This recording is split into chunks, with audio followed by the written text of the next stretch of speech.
Bonjour à tous les archivistes leaders et merci de visionner ce deuxième élément qui va nous permettre de répondre à la question numéro 2, qui est une combinaison de 3 questions qui touchent l'intérêt, la valorisation et la visibilité des archives. Je vais m'arrêter puis répondre tranquillement à cette question.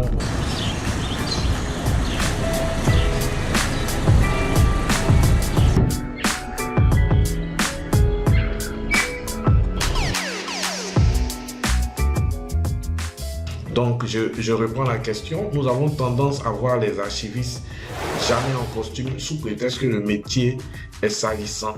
Que pouvez-vous nous conseiller à ce sujet? Merci pour ta question, Aymar. Tout d'abord, je pourrais dire que le fait qu'un métier serait salissant ne doit pas justifier la tendance à ne pas s'habiller correctement. Je suppose que s'habiller en costume dans ta question fait référence à s'habiller correctement et est en harmonie avec son contexte professionnel. Ce qui est salissant ici, ce n'est pas le métier, mais c'est plutôt les documents mal conservés et non entretenus, ainsi que la manutention non motorisée en Afrique qui peut nous faire transpirer et qui ne pourrait pas se faire aisément si nous sommes en costume ou dans un vêtement inadéquat.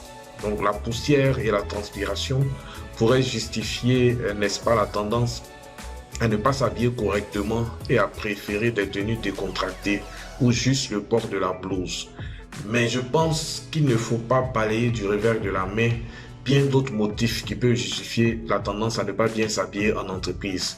Il y a, n'est-ce pas, le manque de moyens financiers, la sous-estimation du prestige de son métier d'archiviste, la négligence, le manque d'informations sur la puissance de l'apparence et de la valeur perçue de l'archiviste en entreprise, etc., etc. La notion importante qui se dégage de cette question est l'importance de l'apparence. Lorsque nous rencontrons une personne, c'est notre apparence qu'elle verra en premier. Et il est très important de soigner cette apparence car elle ramène juste en 30 secondes des informations sur nous. Et il vaut mieux que ces informations nous valorisent que le contraire. Le vêtement fait partie de cet ensemble qui nous permettra de ramener de bonnes informations sur nous et par ricochet de donner de l'importance et une bonne valeur perçue de nous-mêmes et de notre métier. C'est une âme puissante à utiliser en entreprise si nous voulons qu'on nous respecte et qu'on nous valorise. Le principe du vêtement en entreprise se résume dans cette assertion. L'habit fait le moine et également son contraire, l'habit ne fait pas toujours le moine. Je m'explique. Un vêtement correct en entreprise est un vêtement qui se marie à un environnement. Donc le seul vêtement ne suffit pas. Si vous êtes par exemple dans le domaine bancaire, le costume est la référence vestimentaire. Mais dans un garage ou sur un chantier de construction, l'opérationnel qui porte un costume laisse une impression un peu bizarre et inappropriée. En ce qui concerne les archivistes, sachez que la blouse n'est pas une tenue vestimentaire pour aller au travail, mais c'est un survêtement ou encore un matériel de protection contre la poussière qui permet d'éviter qu'on salisse nos vêtements. Donc, il ne faut pas la porter comme votre principal vêtement de la journée et se promener avec cette blouse dans toute l'entreprise, y compris sortir même, on l'a vu, pour aller au restaurant ou pour aller faire des courses en blouse. Habillez-vous correctement, s'il vous plaît.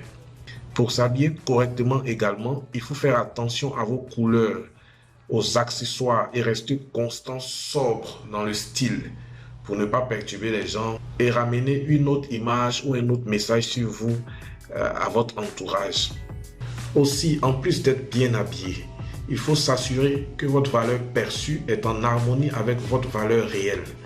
Hormis votre vêtement, il faudra être propre, soigné, bien choisir ses accessoires et en avoir dans la tête, être compétent et bien s'exprimer pour pouvoir confirmer notre valeur perçue et l'harmoniser à notre valeur réelle.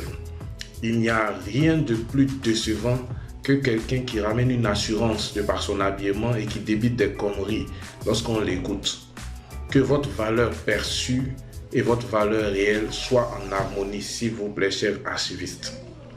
En somme, ce que je recommanderais aux archivistes, c'est d'analyser l'environnement de leur entreprise ou de l'entreprise où ils souhaitent travailler, d'identifier la tenue vestimentaire des gens respectés de l'entreprise, de juste copier ces tenues vestimentaires en se conformant au dress code en toute sobriété, puis de travailler sur nos compétences et la capacité à restituer ces compétences. Après tout, nous sommes en entreprise d'abord pour nos compétences et notre contribution à la croissance du chiffre d'affaires. Pour ceux qui veulent en savoir plus, je vous propose de faire des recherches sur YouTube et Google et vous aurez de bons conseils, n'est-ce pas, sur les vêtements professionnels, la signification et l'impact des couleurs et les techniques pour accroître votre valeur perçue et réelle. Notre sélection de liens à ce sujet est disponible dans la description de la vidéo sur YouTube. En conclusion, pour cette première question, je dirais ceci. Faisons-nous respecter par nos vêtements, mais plus par nos compétences et encore plus par nos réalisations. Merci encore à Emma pour cette belle question et j'espère que les archivistes leaders donneront leur avis et suggestions pour enrichir ma réponse.